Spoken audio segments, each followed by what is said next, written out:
We are going to continue our series on The Bible Explains, part 213. Today, we're going to continue our new mini-series within the big series of The Bible Explains, entitled, Your Next Season is Coming, Part 10. Let's commit this verse to the Lord. Let us pray. Our dearest Father in heaven, we are so very thankful for how you have brought us here. This is a beautiful day. This is a wonderful time to worship you and to receive your word. Thank you so much for these beautiful people who came here today. Thank you so much for the beautiful people who are joining us via online. Thank you for the wonderful time of praise and worship. Truly, you inhabit the praises of your people, and there is nothing in the world like this. Even the psalmist declares, I would rather be a doorkeeper in your house than dwell elsewhere. For in your house there is so much joy and rejoicing. We thank you that you have found us in your house today. We commit to you this time, even this learning time, and it is our heartfelt prayer that everything that will be said and done today, all by your grace, for your glory, we pray, in the name that is above every name, in the name of your Son, our Lord and Savior, Jesus Christ, by the power of the Holy Spirit. And everybody would just simply say, Amen. Palakpakan po natin ang Panginoon. Amen. Today, we are going to talk about Samuel. Last week, we talked about Hannah, the mother of Samuel. Today, we're going to talk about the son of Hannah and Elkanah by the name Samuel. In Hebrew, Samuel is Shemuel.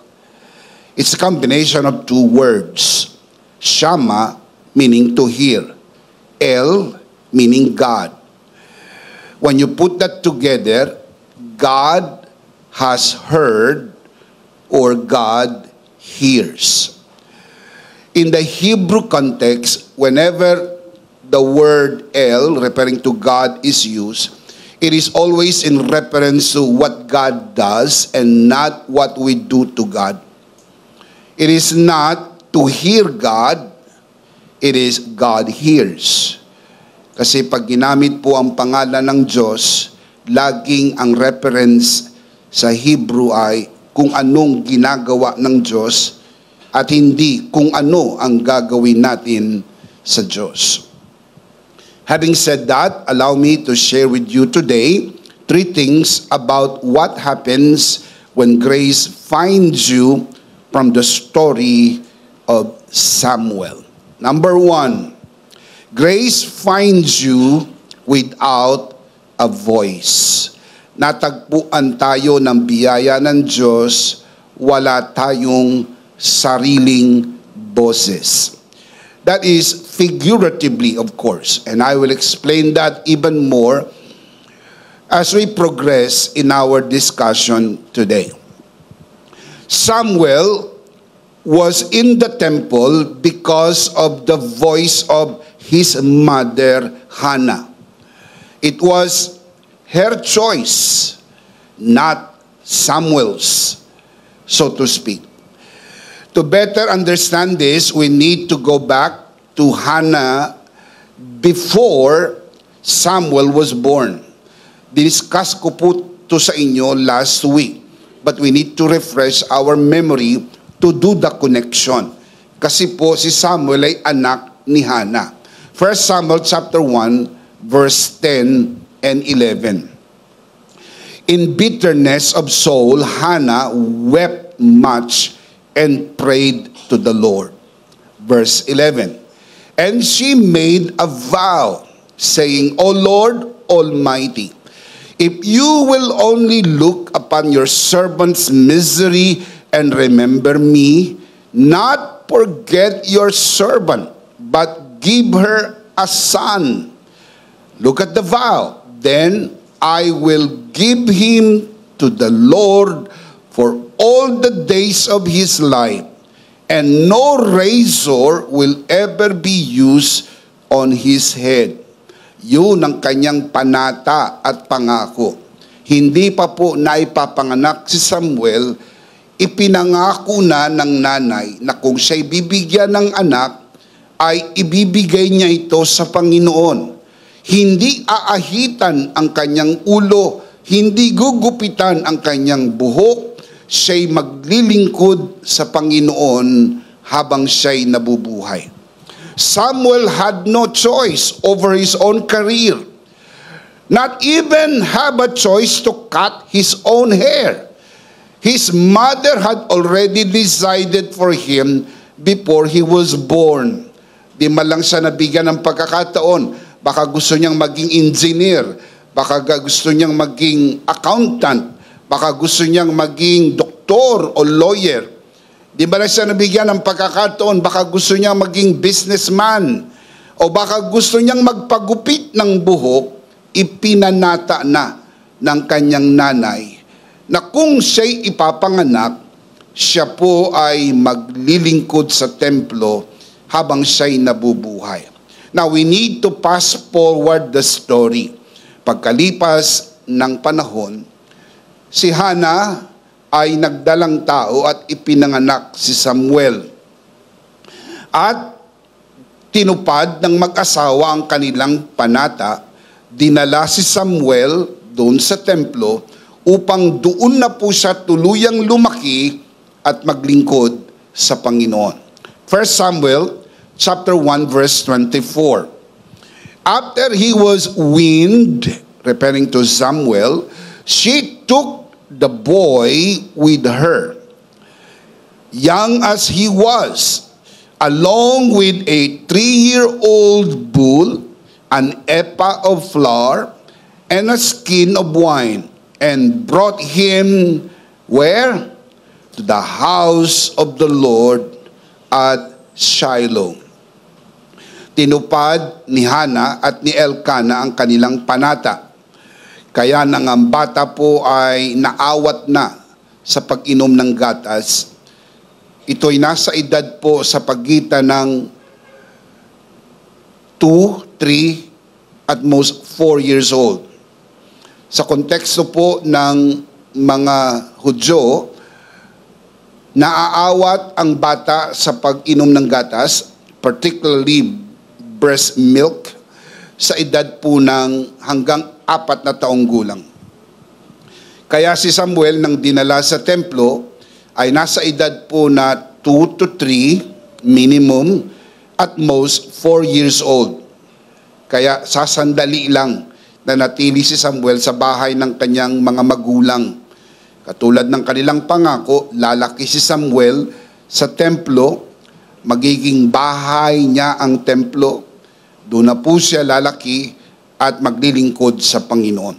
Verse 25. When they had slaughtered the bull, they brought the boy to Eli. Si Eli po yung high priest. Priest Eli. And she said to him, Hannah was talking to priest Eli, "As surely as you live, my Lord, I am the woman who stood here beside you praying to the Lord." Natatandaan nyo po last week, diniscuss po natin. Si Hannah ay pumunta sa templo upang manalangin at napagkamalan po siya ni priest Eli na lasing. Remember that story? Sabi niya, baka nakalimutan nyo po, ako yung babae na nananalangin sa templo kasabay ninyo.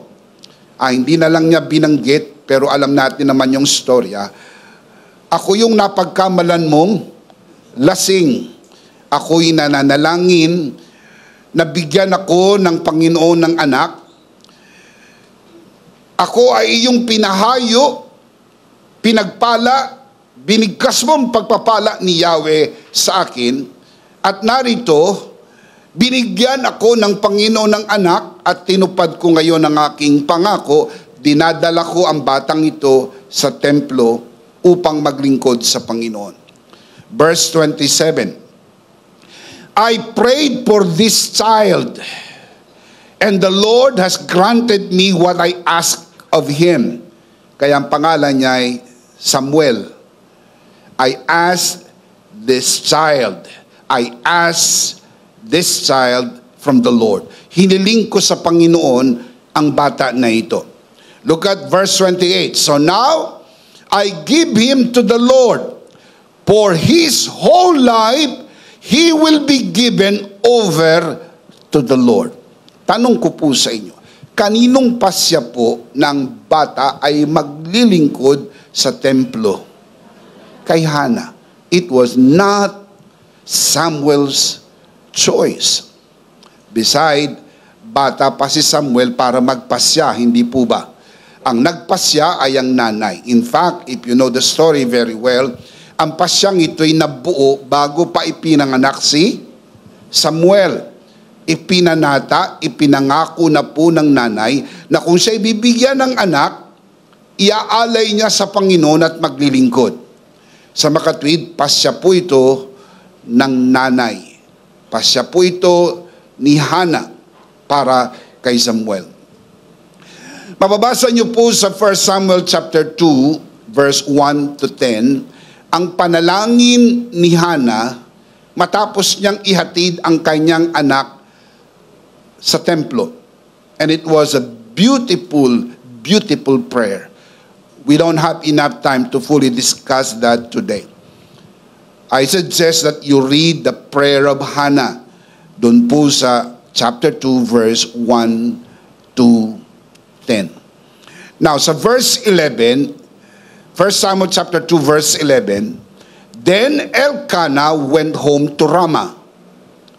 Naihatid na po yung bata. Umuwi na po ang tatay doon sa bahay nila sa Ramah. But the boy, who was the boy? Samuel. But the boy ministered before the Lord under Eli the priest. Napansin nyo, wala pong boses si Samuel. Bago ipinanganak si Samuel, boses ng nanay. Nang ipinanganak si Samuel, boses ng nanay at ng tatay. At nang dinala na sa templo, boses ni Priest Eli. Napansin niyo po sa takbo ng kwento. Walang sariling boses itong si Samuel. Yan ay katulad ng buhay po natin. Nang natanggap po natin ang biyaya ng Diyos, wala din po tayong sariling boses. Figuratively, more importantly, spiritually. Dahil sa totoo lang, ang relihiyon na mayroon ka ay minana mo sa iyong magulang. Kaya kung ang nanay at tatay mo'y Katoliko, malamang sa malamang ikaw ay Katoliko. Kung ang nanay at tatay mo ay Protestante, ikaw ay Protestante. Kung ang nanay at tatay mo ay Muslim, ikaw ay Muslim. Sa makatwid, wala kang sariling boses. Hindi ikaw ang pumili ng sarili mong paniniwala. Kaya pinalaki ka sa ganyang paniniwala. Kaya kailangan pagdating ng wastong gulang at pag narinig mo na ang tinig ng mabuting balita, kailangan mong magpasya. You have to decide to stay in your religion or you change. That is your own voice. That is your own choice. I'll show you from the Word of God that it is generally true to all, but particularly true in the life of the Apostle Paul. Galatians chapter 1, verse 13 and 14. Look at the scripture. The Apostle Paul writes, "For you have heard my previous way of life in Judaism." What is Judaism? Religion of the Jews. The same as Catholicism, Protestantism, and the list is endless. Religion po ang Judaism. For you have heard my previous way of life in Judaism. Bakit po siya lumaki sa paniniwala ng Judaismo? Dahil ang kanyang mga magulang ay kaanib ng Judaismo. Kaya po siya lumaki sa relihiyong ito. Ito na po ang kanyang naging paniniwala, relihiyon. Nag-aral po siya sa ganitong klase ng paniniwala. For you have heard my previous way of life in Judaism, how intensely I persecuted the church of God and tried to destroy it. Sa kanyang paniniwala, yon pong Church of God na itinayo po ni Jesus at yung mga followers ni Jesus, ang mga ito ay kalaban ng kanilang relihiyon, kalaban ng kanilang paniniwala sa tunay na Diyos. Kaya ang ginawa niya, pinersecute niya intensely, not ordinarily, not passively, but actively, intensely I persecuted the church of God and tried to destroy it. Look at verse 14. I was advancing in Judaism. Twice minention po ang word na Judaism, yung kanyang religion. Beyond many Jews of my own age, and was extremely what? Zealous for the tradition of my fathers. Family religion. Namana lang po. Marami pong mga tao ang ganyan ang paniniwala. Ipinanganak akong Katoliko, mamamatay na lang akong Katoliko. Pinanganak akong Protestante, mamamatay na lang kaming Protestante. Kaya nga mayroon pa nga nagsasabi na kung saan ako nadapa, doon na lang akong hihiga. Parang wala nang tsansang magbago. Kanino po bang boses yon? Boses yon ng mga magulang mo, na mga ninuno ninyo. Kaya nga galit na galit sila pag nagpapalit ka ng relihiyon. Meron pa nga ay ikinakatwa, ang iba po ay itinatakwil sa pamilya at lahi dahil nagpalit ng relihiyon. Ang relihiyon po ay desisyon ng mga taong nauna sa iyo. Sila ang nagpasya at pumili na ano ang transition na naganap kay Apostle Paul. Keep on reading. Verse 15. But, see, meron pong transition from one season to another season. But, when God, who set me apart from birth, called me, and tell me how, called me by His grace. Ang game changer po ay ang grace ni God. Called me by His grace, was pleased to reveal His Son in me so that I might preach Him among the Gentiles. Ano po ang naging transition? The grace of God. Kaya pag pumapasok ang grace ni God sa buhay ng tao, nagkakaroon ng transition. Dahil ang grace ay hindi religion. Ang grace po is a person. The person of the Lord Jesus Christ. He is the fullness of grace. Hindi po siya relihiyon. Si Jesus ay hindi relihiyon. Si Jesus ang biyaya ng Diyos na kapag nagkaroon ng pagkakataon, marinig mo ang mensahe ng biyaya tungkol kay Jesus. Tungkol sa kung sino siya at anong kanyang ginawa at anong kanyang tinapos na gawa sa krus ng Kalbaryo, everything changes. Doon nagbabago ang lahat. Pero ilagay sa isip, natagpuan tayo ng biyaya, walang sariling boses. Pero nang dumating ang biyaya, nagkaroon ka na ng sariling pagpapasya.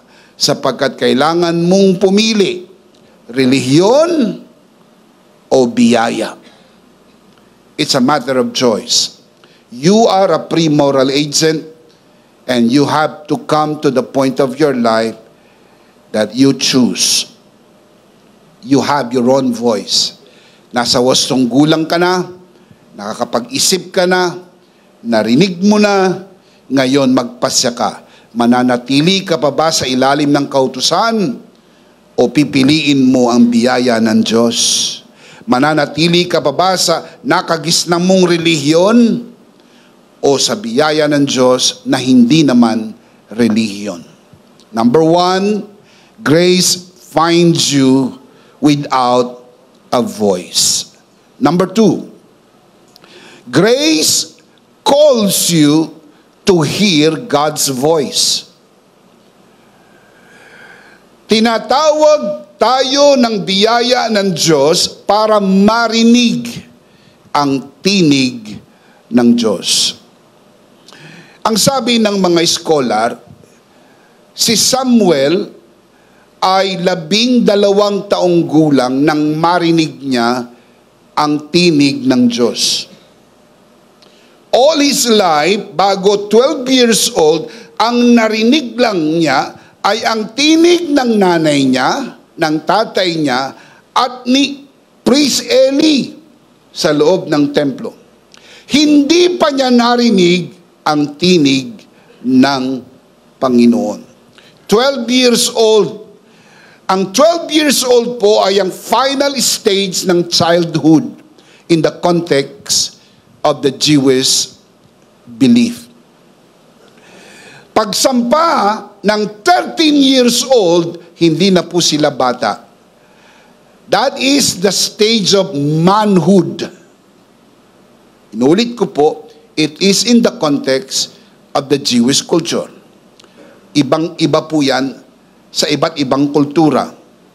Sa kultura po ng Amerika o ng Canada, Western culture, edad na 18 taong gulang ay nagkakaroon na po ng manhood. Kaya you have to be on your own by the age of 18. Sa kultura ng mga Hudyo, 13 years old, you're no longer a boy. You are a man. Ang tawag na sa'yo, mama. 13 years old. Parang ibang-iba sa Pilipinas,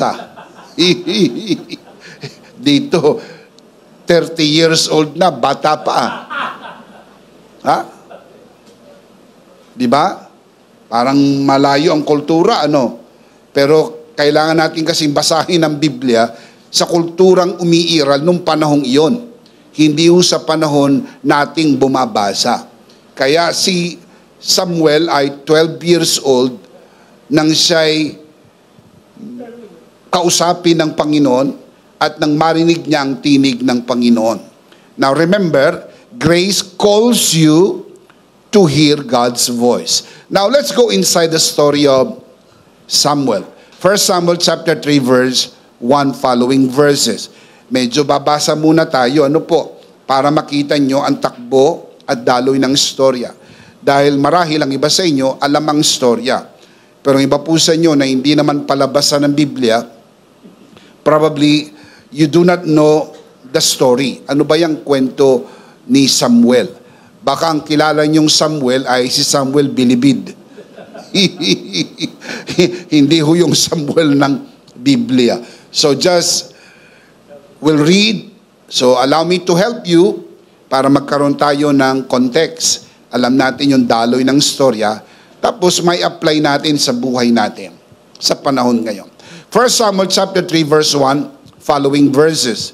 The boy, Samuel. Ang tawag sa kanya, boy. Kasi po 12 years old pa lang. The boy, Samuel, ministered before the Lord under Eli. One night, Eli, whose eyes were becoming so weak that he could barely see, was lying down in his usual place. Ganyan talaga ang mga matatanda. Lumalabo ang mata at saka may mga paboritong upuan. Doon nila gusto umupo. Magagalit yan pag kinuha mo yung upuan niya. Kaya doon lang siya umupo at doon siya humihiga. Kasi nga ho, nagkakaedad na. Ayaw nang masyadong nagkikikilos. Kaya itong si Tandang Eli ay doon na lang sa usual place, nandun na siya, nakahiga. Verse 3, the lamp of God had not yet gone out, and Samuel was lying down in the temple of the Lord where the ark of God was. Verse 4. Then the Lord called Samuel. Samuel answered, "Here I am." Now, hindi niya alam kung sino ang tumawag sa kanya. But the story tells us the Lord called Samuel.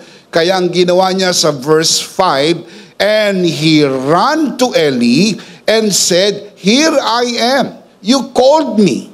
But Eli said, "I did not call. Go back and lie down." So he went and lay down. So, listo ang bata. Narinig niyang may tumawag, tayo siya agad, takbo siya kay Priest Eli at sabi, "Nandito po ako." Ang sabi ni Priest Eli, "Hindi kita tinatawag. Bumalik ka na sa iyong higaan." Verse 6. Again, the Lord called Samuel. And Samuel got up and went to Eli and said, "Here I am. You called me." "My son," Eli said, "I did not call. Go back and lie down." The second time. Now, verse 7. Now Samuel, this is the key verse. Now Samuel did not yet know the Lord. Have you noticed something there? He was there in the temple for so many years. Kung dinala po siya ron ng 2 years old, 10 years na siya doon. Kung dinala po siya doon ng 7 years, let me rephrase that, kung dinala po siya ron ng 3 years old, dinala po siya ng 4 years old, many years na po siya doon. Sa mga tweet, ginagawa lang niya ang mga ginagawa sa templo dahil po yun ay routine. Naintindihan niyo po? Wala siyang personal relationship sa Diyos. He did not know the Lord. He was just there because his mother brought him there, right? You know the story. Hindi po siya kusang pumunta roon na gusto ko maglingkod sa Panginoon. Pasya po yun ng kanyang mga magulang. At nandun po siya, maraming pinagagawa sa templo, takbo rito, takbo ron, takbo rito, takbo ron. But the Bible tells us that now Samuel did not yet know the Lord. Listen, the word of the Lord had not yet been revealed to him. Ang alam lang po ni Samuel ay ang boses ng kanyang pinuno. Ang kanyang tatay-tatayan na si Priest Eli. Kaya yun lang ang narinig niya. Kaya nung may tumawag, akala niya ang tumatawag ay si Tatay Eli. Kaya bangon ang listong bata. Sabi niya, "Tinatawag po ninyo ako, nandito po ako." Ang sabi po ni Priest Eli, "Hindi kita tinatawag. Bumalik ka na sa iyong higaan." Verse 8. The Lord called Samuel a third time. And Samuel got up and went to Eli and said, "Here I am. You called me." For the third time. Then Eli realized that the Lord was calling the boy. Verse 9. So Eli told Samuel, "Go and lie down. And if he calls you, say, 'Speak, Lord, for your servant is listening.'" I want to say that again. Ang sabi po ni Priest Eli, bumalik ka na sa higaan mo, at kapag tumawag uli, sabihin mo, "Magsalita po kayo, Panginoon. Ang inyong alipin ay nakikinig. Speak, Lord, for your servant is listening." So Samuel went and lay down in his place. Verse 10. Then the Lord came and stood there, calling as the other times, "Samuel, Samuel." Then Samuel said, "Speak, for your servant is listening." And the rest is history. Mga kapatid, yan po ang naging tagpo ni Samuel sa templo. Nagkaroon na siya ng personal encounter with the Lord. Now, hindi na lang po tinig ni Priest Eli ang kanyang naririnig, kundi tinig na ng Panginoon. Speak, my Lord, for your servant is listening. Kinaumagahan, as you expected, tinawag ni Priest Eli si Samuel. Tinanong niya, ano ang sinabi sa iyo ng Panginoon? Huwag kang magsisinungaling. Huwag kang magtatago. Sabihin mo sa akin ang sinabi sa iyo ng Panginoon. 1 Samuel chapter 3, verse 11. Ipinagtapat ni Samuel ang sinabi ng Panginoon sa kanya. Ito'y tungkol sa judgment na darating sa pamilya ni Eli.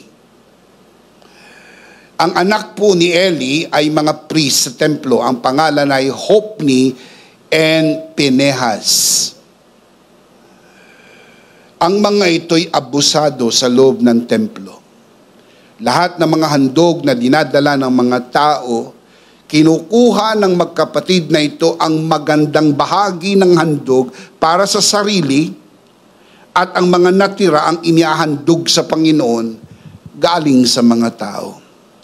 Not to mention, inaabuso ng magkapatid na ito ang mga kababaihan na naglilingkod sa templo. Can you imagine? What made it even worse?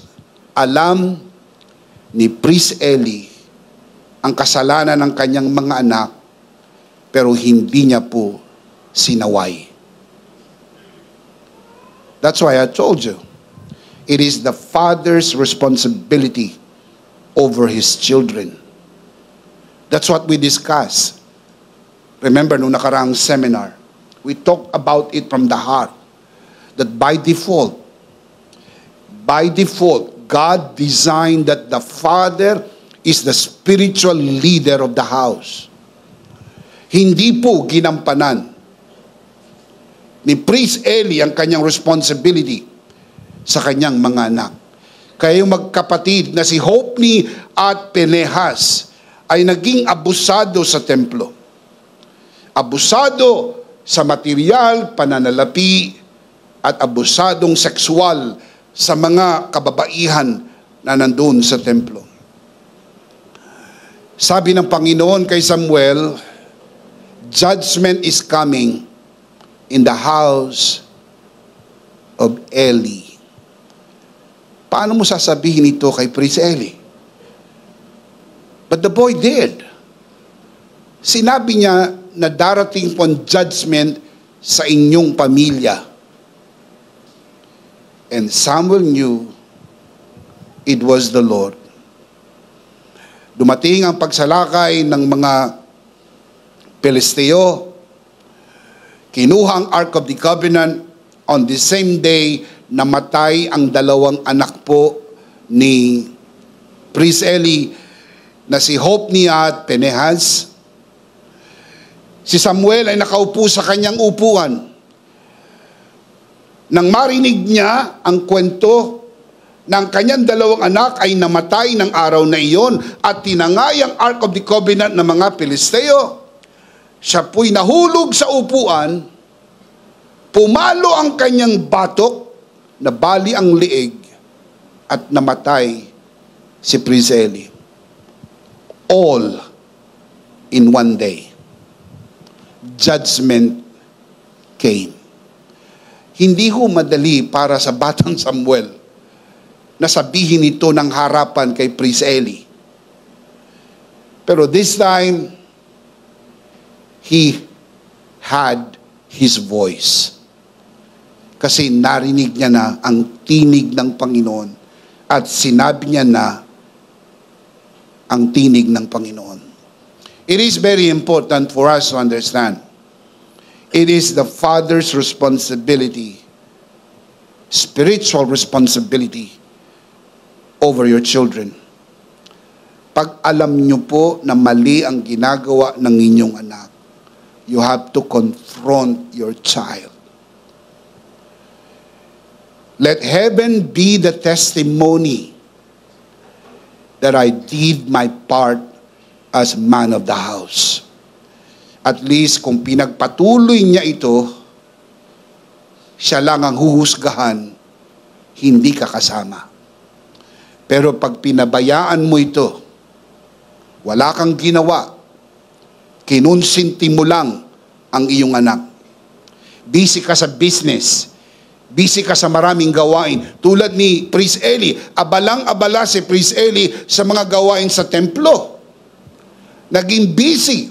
Tulad din ng ibang mga ministers, busy sa ministry, napabayaan yung asawa, napabayaan yung mga anak. Kaya mga anak ay lumaking suwail. Yung asawa ay naging suwail dahil napabayaan. It is the husband's responsibility and it is the father's responsibility. That is a very important lesson to learn. That is why I am very eager to teach the husbands and the fathers. Kasi unang-una ito nakakarga sa atin. Tayo ang dinisenyo ng Diyos na leader ng ating bahay. Hindi si pastor ang leader ng bahay nyo. Si pastor ang leader ng simbahan. Pero ang leader ng inyong bahay ay hindi po ang babae, ang lalaki. The head of every woman is the man. At ang babaeng nakakaintindi po nito, hahayaan niya ang kanyang lalaki, hahayaan niya ang kanyang asawa ang mamuno. I will support my husband. I will support my husband. I will support the father of the family. Hindi ko siya kukontrahin sa harap ng aking mga anak. Let him rule. Let him call the shot. Hindi ako mananagot sa pamilya na ito. Siyang mananagot. He will answer it to God. Pag tinanong siya ng Diyos, paano mo pinamunuan ang iyong pamilya? Paano mo ginaid ang iyong pamilya? Hindi ho ang babae ang sasagot. You have to read your Bible. It is not the wife, it is not the mother, it is not the woman, it's the father. It's a solemn call to every father. In the story, grace calls you to hear God's voice. Narinig ni Samuel ang tinig ng Panginoon, but take note, it was by grace. Why? Samuel did not earn it. It was all by grace. Samuel did not earn the right to hear God's voice. Hindi nga siya nakikinig eh. Hindi siya familiar sa voice ni God. But it was the Lord who came to him and spoke to him, and he heard the voice by grace. Take note, God spoke to him while he did not know the Lord yet. Remember the key verse? Verse 7, hindi niya pa kilala ang Panginoon. Doon na siya kinausap. Kinausap ba siya? Kilala niya na o hindi pa? Sa makatwid, ang pag-usap sa kanya ng Panginoon ay hindi ho by works. It is by grace. He did not earn it. Let me put it this way. God allows us to hear His voice, not because we deserve it, but because of His grace.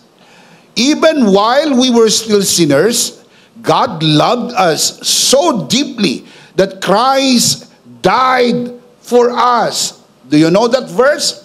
Romans 5:8. That God loved us while we were still sinners. Christ Jesus died for us. His voice is not a reward for our goodness, but a reminder of His unmerited grace. Hindi ka kinausap ng Diyos dahil nagpasting ka ng 40 days and 40 nights. Do you understand? When I say this, am I against fasting? No, I'm not. Pero hindi mo po na-earn ang tinig ng Diyos dahil nagbigay ka ng malaking offering, dahil nagseserbisyo ka, dahil full-time ka, dahil ikaw ay naglilingkod. Hindi po. Si Samuel man naglilingkod din eh.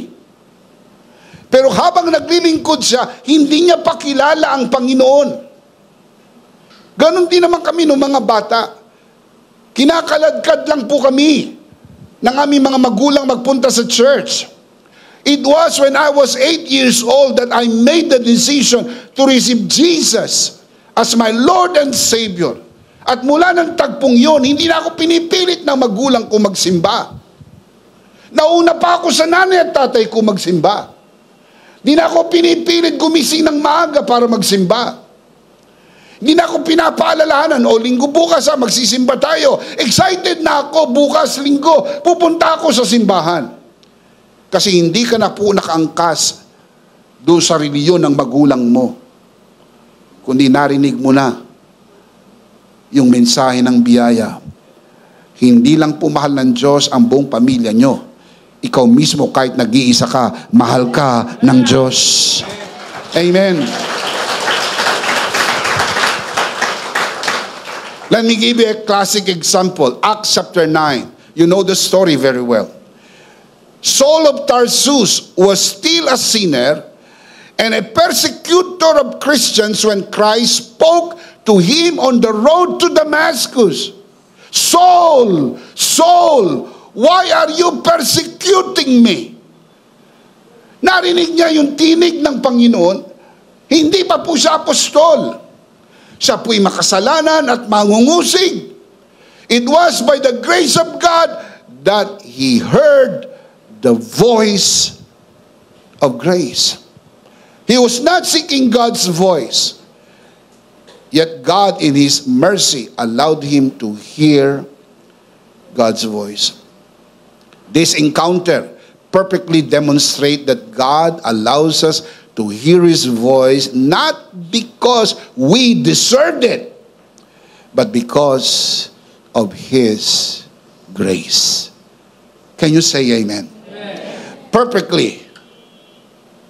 Perfectly. Ang ganda. Makita nyo ang storya. Kahit ang kwento ay naisulat sa lumang pahina ng lumang tipan, ang kwento at ang daloy ng kwento ay tumutuloy hanggang sa pahina ng bagong tipan. Kasi isa lang pong may sulat ng Biblia. Isang spirito, isang mensahe. Ang buong Biblia ay mensahe ng biyaya. Ibinibigay ng Diyos sa atin ang hindi marapat para sa atin. Because that is what grace is all about. Nothing is earned. Everything is given. You receive what you do not deserve. If you do not understand that well, you do not understand grace. I want to say that again. Everything is given for free. You did not earn anything in this life. Masipag ako, nag-aral ako, honor student ako, dean's lister ako, nagtsaga ako, masipag ako. Nakalimutan mo lahat ng pagtsatsaga, lahat ng pagsisipag, lahat ng iyong gawa at talino at galing ay hindi natural sa iyo. Yan ay biyayang bigay ng Diyos sa iyo. Ipinanganak ka, walang dala. Lalabas ka sa mundo, walang dala. Lahat ay bigay ng Diyos. Come on, give Him praise. Lahat bigay ng Diyos. Shout amen. Amen. Number 2, grace calls you to hear God's voice. Narinig ni Samuel ang tinig ng Diyos nung hindi niya pakilala ang Panginoon. Samuel did not earn the right to hear God's voice. So, with us, hindi natin na-earn ang right na yan. Niyakap tayo ng Diyos sa ating karumihan. Narinig natin ang kanyang tinig dahil sa kanyang biyaya, niloob niya. Walang aksidente sa Diyos. Niloob niya na mapanood mo ang broadcast na ito. Niloob niya na may magbigay ng booklet sa iyo. Niloob niya na may mag-share ng broadcast sa iyo. Sapagkat ngayon, ang araw ng kaligtasan. Ngayon, tinatawag ka ng biyaya ng Diyos. Can you say amen? Amen. Number 3. Grace enables you to be God's voice. Without a voice, hearing God's voice, now you become God's voice. Binibigyan tayo ng kakayahan ng biyaya upang maging tinig ng Diyos sa ating kapanahunan. Si Samuel ay naging tinig ng Diyos sa kanyang kapanahunan. Pero sa ating kapanahunan, tayo na ang tinig ng biyaya ng Diyos. Just as Samuel began without a grace, let me rephrase that.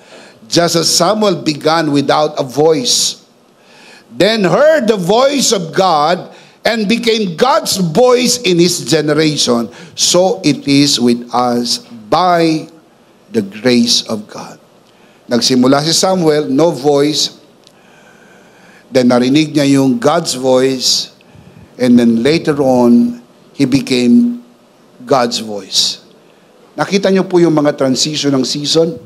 No voice, he heard God's voice, and then he became God's voice. How do we know that? Look at the verse. 1 Samuel chapter 4 verse 1. And Samuel's word came to all Israel. Whose word? Samuel. Meron na po siyang sariling boses? Meron na. Kapag narinig mo na ang tinig ng Diyos, nagiging tinig ka na ng Diyos. Pag natanggap mo na yung biyaya, nagiging biyaya ka na sa iyong pamilya. Pag ang tatay, narinig niya ang tinig ng Diyos, nagiging tinig siya ng Diyos sa kanyang pamilya. That is why it is the responsibility of every father to hear God's voice, to study the Word of God. Dapat number one ang mga tatay na nag-aaral ng salita ng Diyos. Pinifilter niya yung naririnig ng kanyang mga anak. Hindi ho pinapayagan lang na kung anong gustong marinig ng mga anak. Hanggang nasa ilalim ka ng bubong ng bahay na ito, napapailalim ka sa pamamahala ng iyong tatay. And if you do not want, you have to get out under my roof. Kapag nasa ilalim ka ng bubong ng bahay ko, it is my responsibility before God to make sure that you serve God, you love God. Because this is the only way we can make it a family that prays together, stays together. Walang shortcut. Hindi madaling gawin yan ng mga tatay. Kaya nga sinasabi ko, yung mga nagsisimula pa lang, you have a better chance to do it right. Do it right sa simula pa lang. Yung mga nagsimula sa gitna, yung mga nagsimula sa bandang huli, medyo mas challenging na po. Pero huwag kang umatras sa anumang hamon. Gawin natin. Dahil isang araw tatayo tayo sa harapan ng Panginoon at tatanungin ka niya, paano mo pinagpasturan ang pamilya mo? And you will answer it to God. How did you shepherd the hearts of your children? How did you provide for the needs of your family? Hindi ho lahat nabigyan ng pagkataon maging tatay. Ang iba'y nangarap lang maging tatay. Pero hindi ho magiging tatay kahit kailan. Pero ikaw ay nabigyan ng pagkakataon maging tatay. And what an awesome responsibility. You will answer it to God. Because it is your responsibility. Kaya pag narinig mo yung tinig ng Diyos, yun ang sabihin mo sa iyong mga anak. Sapagkat ikaw ang pastor ng bahay ninyo. Katulad po ng bawat tatay, pastor ng kanilang sariling tahanan. God spoke audibly from heaven only twice. First, of course, as recorded in the New Testament. That is my point of reference. God spoke audibly from heaven only twice. First at Jordan River during Jesus' baptism, and then on top of the mountain at the Transfiguration. Take note, in both instances, He spoke about His Son. 2 beses lang. Yung isa po ay sa baptism, Matthew chapter 3. Yung isa on top of the mountain, Mount of Transfiguration, believed by the scholar as Mount Tabor, but some would say it's Mount Hermon, because the Bible did not mention particularly, pero anumang mountain, Tabor or Hermon, it doesn't matter. Ang importante, on top of the mountain, God spoke, Matthew chapter 17, and in both instances, God spoke about His Son. I'll show you the verse. Matthew chapter 3, verse 17. Ito po yung sa Jordan River. Then suddenly a voice came from heaven. The Father spoke from heaven, saying, "This is my beloved Son, in whom I am well pleased." Remember those words. Yung po yung pinagkas na mga salita na galing sa Ama. Matthew chapter 3. Now look at Matthew chapter 17 verse 5. Ito naman po yung top of the mountain. While he, referring to Peter, was still speaking, behold, a bright cloud overshadowed them, and suddenly a voice came out of the cloud saying, "This is my beloved Son, in whom I am well pleased. Hear Him." Sa dalawang tagpo, meron po ba kayong napansin? In both instances, God spoke about His Son. What is that? That is the voice of God. Kapag narinig mo ang tinig ng Diyos, alam mong tinig ng Diyos, sapagkat ang tinig ng Diyos ay lagi nagsasabi tungkol sa Kanyang anak. So it's all about His Son. God's voice is all about His Son. And if we are to be God's voice in this generation, we should speak only about His Son, Jesus Christ.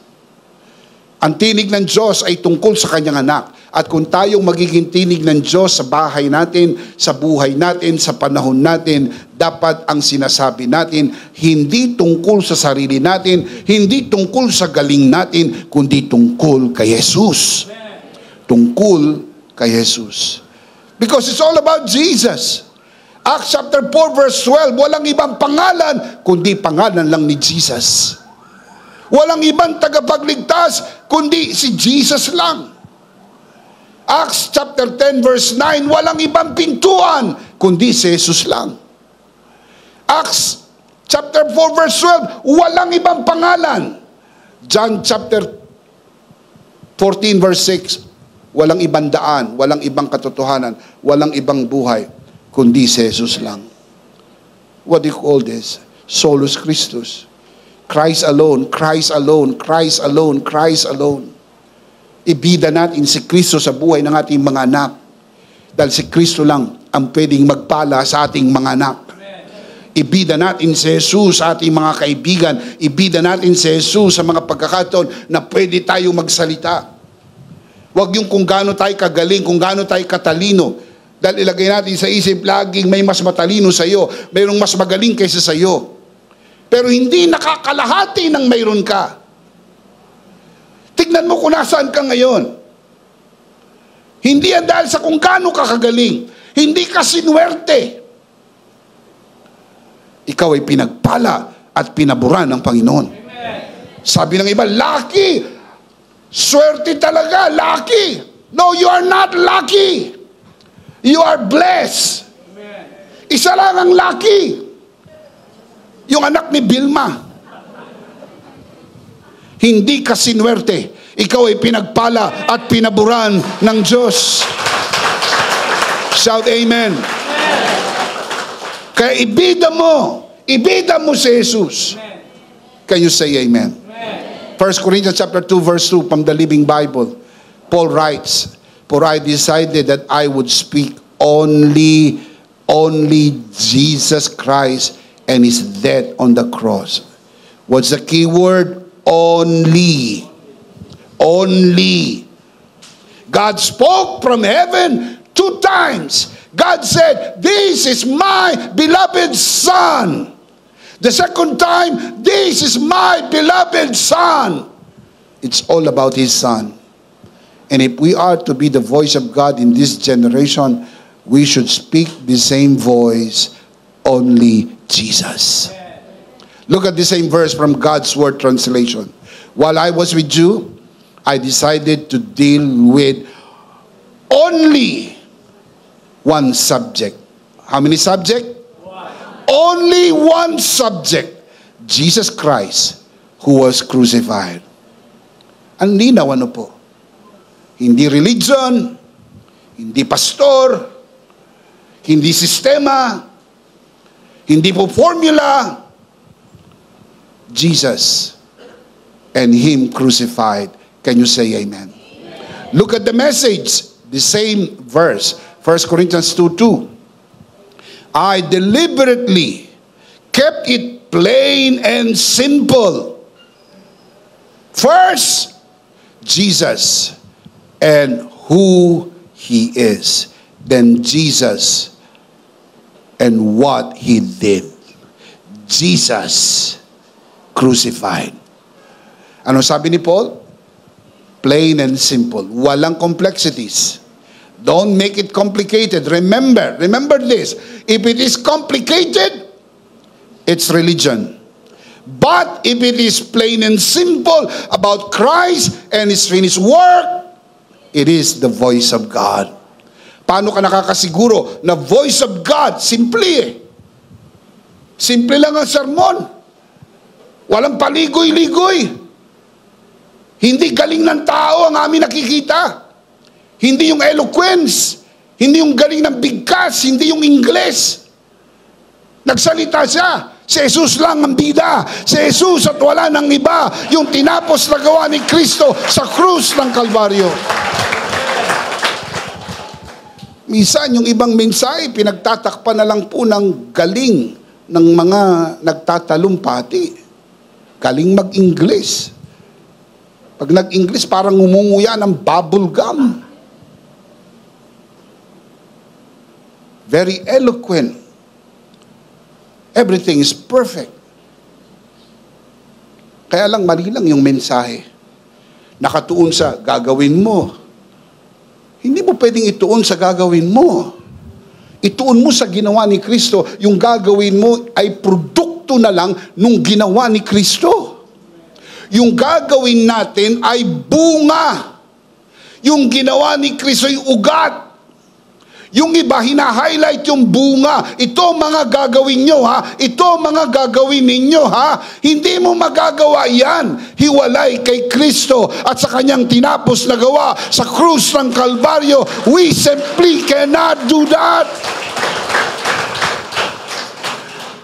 Pwede bang magbunga ng walang ugat?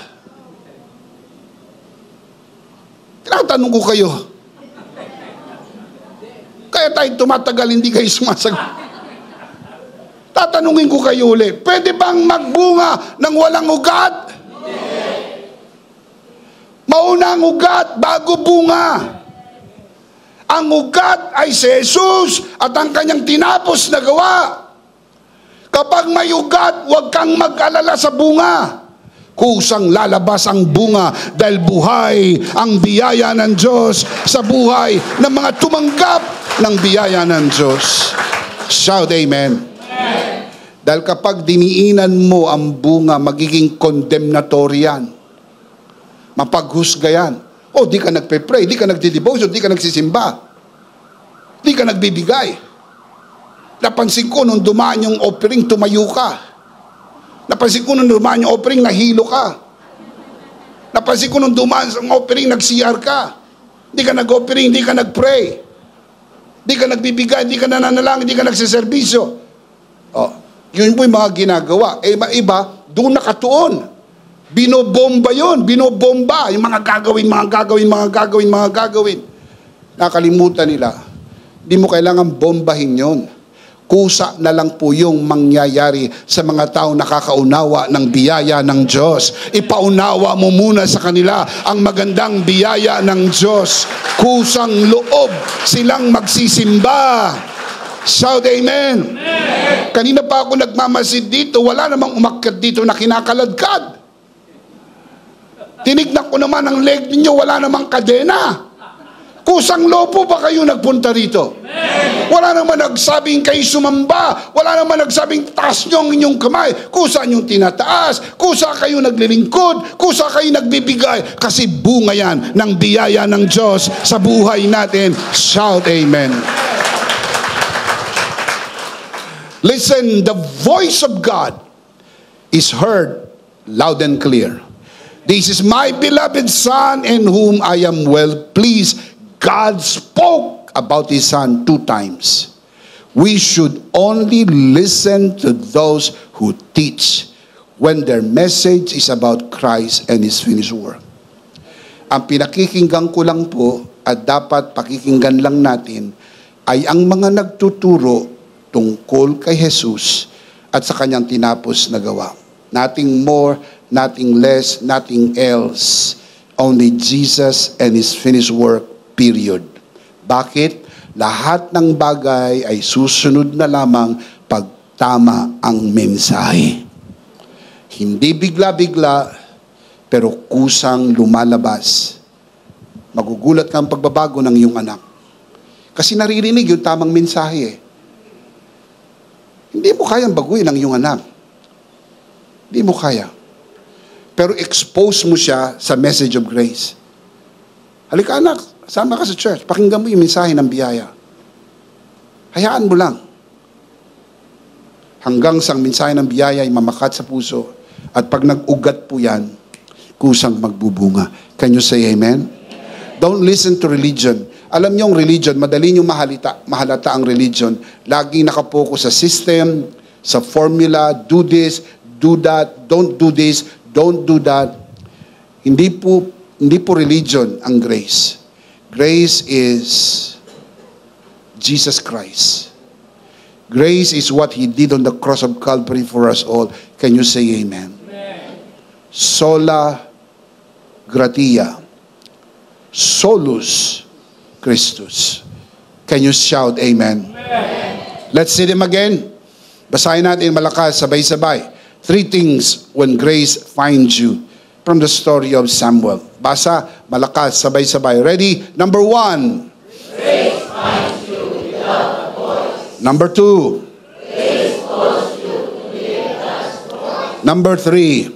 Grace enables you to hear God's voice. Napansin niyo po ang transition? Season by season. No voice, hearing God's voice, becoming God's voice. Beautiful. That is the grace of God. Now, let's end with life application. How can we apply this in our life? Number 1, remember where grace found you. Never forget. Bakit po palaging may verse sa Bible? Remember, remember, remember. You know why? People tend to forget. Tatandaan niyo po yung pumosong linya na ito. Ang tao'y marupok, kay daling lumimot.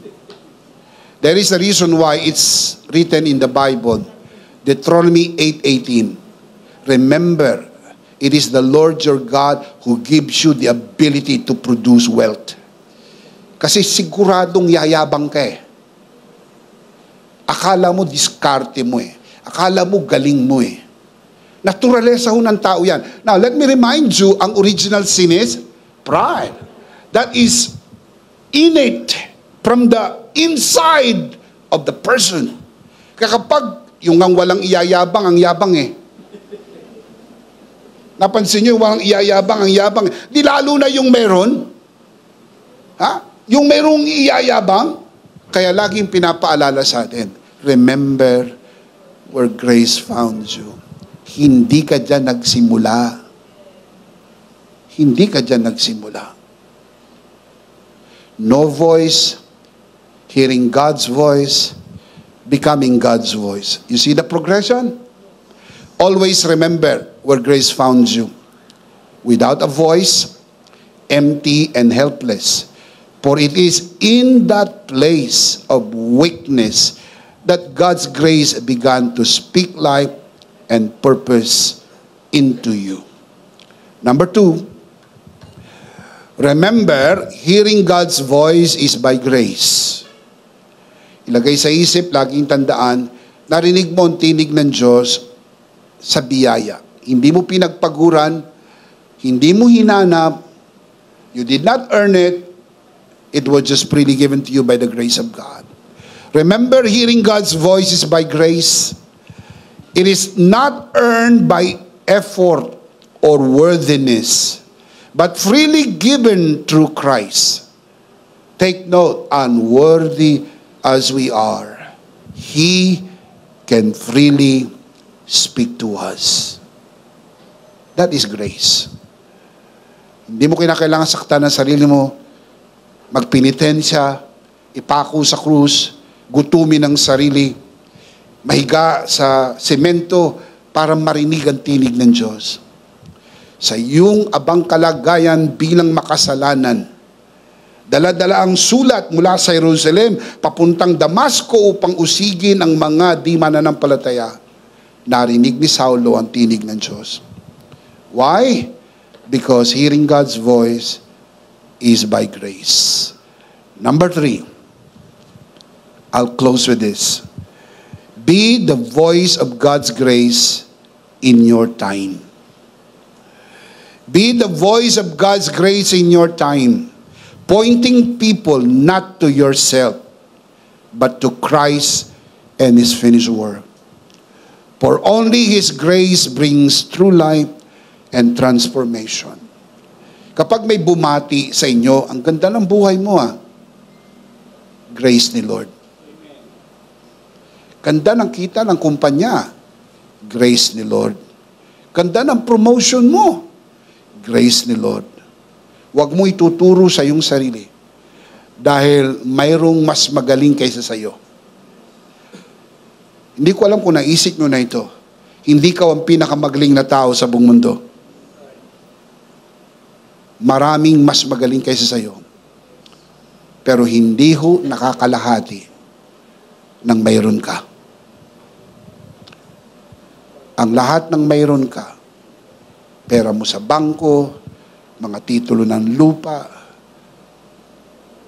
mga titulo sa likod ng pangalan mo, impluensya mo, lahat yan ay biyaya ng Diyos. Sabi sa Biblia, pumasok tayo sa mundo walang dala, lalabas tayo sa mundo walang dala. Anong ibig sabihin?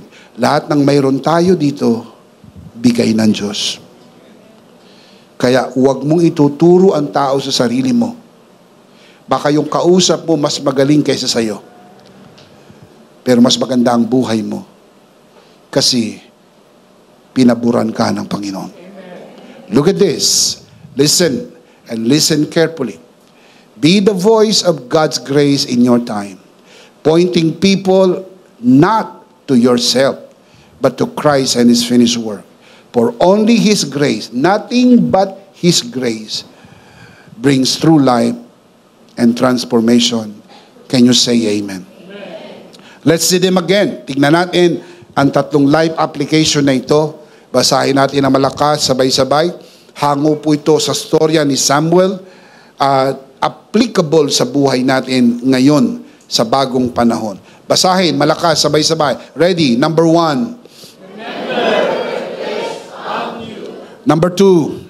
Remember hearing God's voice by grace. Number 3. Remember where grace found you. Remember, hearing God's voice is by grace. Be the voice of God's grace in your time. The big idea is, in Christ, my next season is coming. From no voice, hearing God's voice, becoming God's voice. Because in Christ, your new season and your next season is coming. Of course, we do not want to end the broadcast without giving you the opportunity to receive Jesus today and be saved. Why we do this? Because your next season starts today. Receive Jesus and be saved. Manalangin tayo ng pagtanggap Taas natin ang ating dalawang kamay sa lahat ng narito, sa bulwagan na ito, at maging sa mga nanonood sa broadcast, taas ninyo ang inyong dalawang kamay, at sumunod tayo sa panalangin ito. Ariin mo na ito isang personal mong panalangin, manalangin po tayo. Panginoong Hesus, ako po'y makasalanan, hindi ko po kayang iligtas ang aking sarili, ako'y mapapahamak ng hiwalay sa iyo. Narinig ko po ang mabuting balita. Ako po'y naniniwala. Tinatanggap kita sa aking puso bilang aking Panginoon at aking tagapagligtas. Salamat po, pinatawad mo na ang aking mga kasalanan. Isinulat mo na ang aking pangalan sa aklat ng buhay. Sa pangalan ni Jesus, Amen. Ako na lang po mananalangin, Ama, sa oras na ito. Tinataas ko po sa harapan ng sinuman sumunod sa panalangin ng pagtanggap sa unang pagkakataon sa loob ng bulwagang ito, lalo na sa mga nanonood sa broadcast na ito. Pinagkakatiwala po namin sila sa iyong kagandahang loob na sila'y lumago sa biyaya at sa bagong natagpuang pananampalataya. Sa pangalan ng Panginoong Jesus, tayong natin magsabi ng Amen. Amen. Palakpakan si Lord. Praise God. Amen. Isang beses pa, ano po ang big idea? In Christ, my next season is coming. Ihanda po natin ang ating mga sarili para sa gawain ng banal na komunyon. Kunin po natin ang ating communion elements and let's do this together.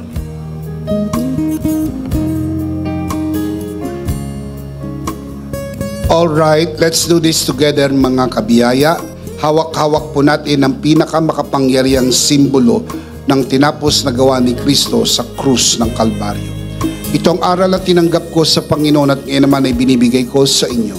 Nang gabing siya'y pagkanuloy dumampot siya ng tinapay, kanyang pinagpira-peraso at kanyang sinabi, ito ang aking katawan na pinagpira-peraso dahil sa inyo. Gawin niyo to bilang pag-alaala sa akin. Sabay-sabay po natin gawin.